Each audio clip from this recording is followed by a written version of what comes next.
صباح الخير. زهقتوا من الفراخ بالطرق التقليدية؟ جربوا معايا النهاردة تشيكن بارميزان بطريقة سهلة وطعم خطير. وصفة جميلة جمال ملهوش مثال، وأحلى حاجة فيها صوص المارينارا اللي بيتحط عليه. ودي مقادير الصوص، خدوا منها سكرين شوت عشان تسهل عليكم. هنحتاج عصير طماطم، ريحان فريش، 2 معلقة كبيرة جبنة بارميزان، بصلة متوسطة الحجم متقطعة مكعبات صغيرة، 4 فصوص توم كبيرة مفرومة ناعم، 2 معلقة كبيرة زيت زيتون، نص معلقة صغيرة فلفل اسود، ملح على حسب الرغبة، ونص معلقة صغيرة زعتر.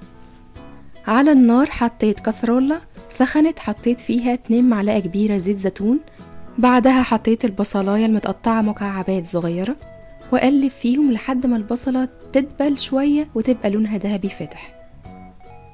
بعد ما البصلاية أخدت اللون الجميل ده هضيف عليهم فصوص الثوم المفرومة ناعم وأقلب حوالي دقيقتين لحد ما كمان الثوم يدبل وياخد اللون الذهبي.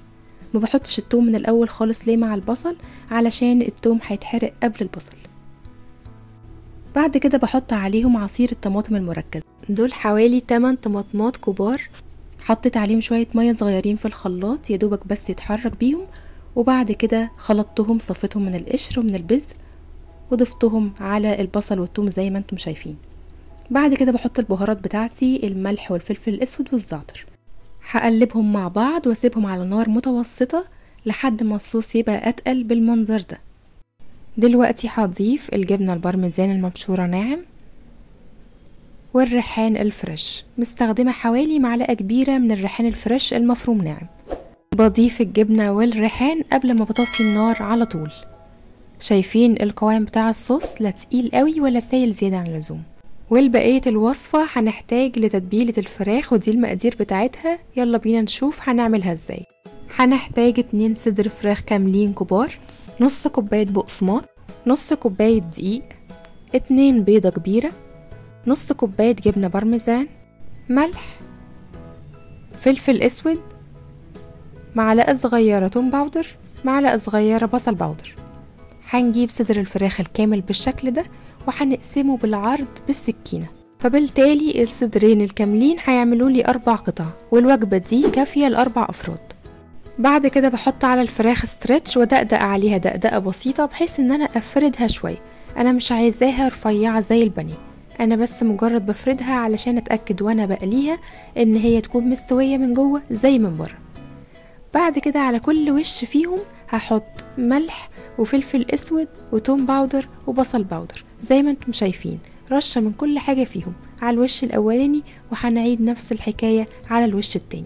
احنا مش محتاجين بهارات كتير لان اصلا صوص المارينارا اللي احنا عملناه في اول الوصفة بيبقى طعمه خطير ومش محتاج معاه بهارات كتيرة في الفراخ. وعلشان نعمل كفر للفراخ بالبقسماط بحط على نص كوباية البقسماط نص كوباية جبنة بارميزان مبشورة ناعم، وبعد كده بايدي بفركهم في بعض بحيث ان الجبنة تندمج مع البقسماط ما تكونش قطع. وعلى نص كوباية الدقيق بحط رشة بسيطة من الملح ورشة بسيطة من الفلفل الاسود بحيث ان انا ابهر الدقيق.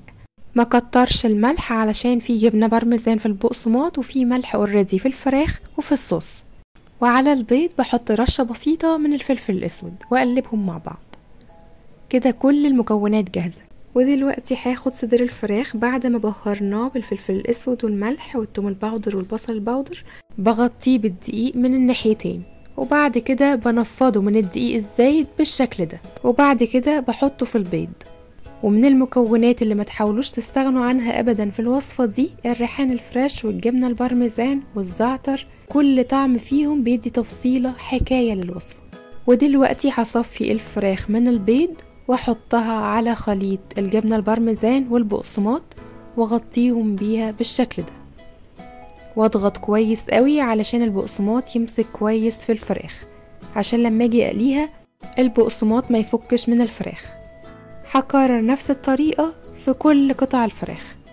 اهم حاجة واحنا بنحط الفراخ نحطها في زيت يكون سخن جدا، علشان لو نزلناها على زيت بارد هتفصل البقسماط عن الفراخ مش هتطلع مقرمشة وجميلة. وبعد كده بنقلل درجة الحرارة المتوسطة علشان ما تتحرقش من بره وتكون من جوه نية، عايزينها تكون مستوية من بره ومن جوه. اول ما تاخد اللون الذهبي المقرمش الجميل ده من الناحيتين برفعها من على النار. وعلشان نعمل احلى صينيه تشيكن بارميزان في الدنيا هنجيب الصينيه بتاعتنا، احط جزء من الصوص اللي احنا عملناه في الاول تحت صدور الفراخ بالمنظر ده، وزي ما انتم شايفين الصوص يكون لا سائل قوي ولا سميك قوي. وبعد كده على الصدور بحط شويه من الصوص. بجد لازم تجربوها، ريحه الصوص وطعمه احلى من بعض، هو حقيقي بطل الوصفه النهارده.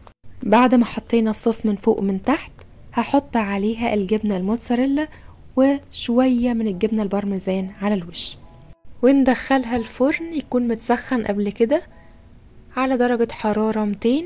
بسيبها لحد بس ما الجبنة تسيح وتاخد لون جميل، لان اوريدي اصلا الفراخ والصوص وكل حاجة مستوية. لاننا لو سبناها زيادة عن اللزوم في الفرن او علينا درجة الحرارة قوي الصوص هينشف ومش هيبقى جوسي وجميل زي ما احنا عايزين. تشيكن بارميزان بتتقدم مع سباكيتي مسلوقة، بتتاخد كده الفراخ بالصوص اللي عليها على المكرونة وتتاكل بألف هنا وشفا، وهتطلع معانا بالمنظر القمر ده. بنزينها بريحان فريش، عايزة اقول لكم طعمها خطير يستحق التجربة. كنت معاكم نسمة الخياط، استنوني في فيديو جديد من وصفاتي، وما تنسوش اعملوا سبسكرايب للقناة وفعلوا الجرس عشان يوصل لكم كل جديد، ولايك وشير. باي باي.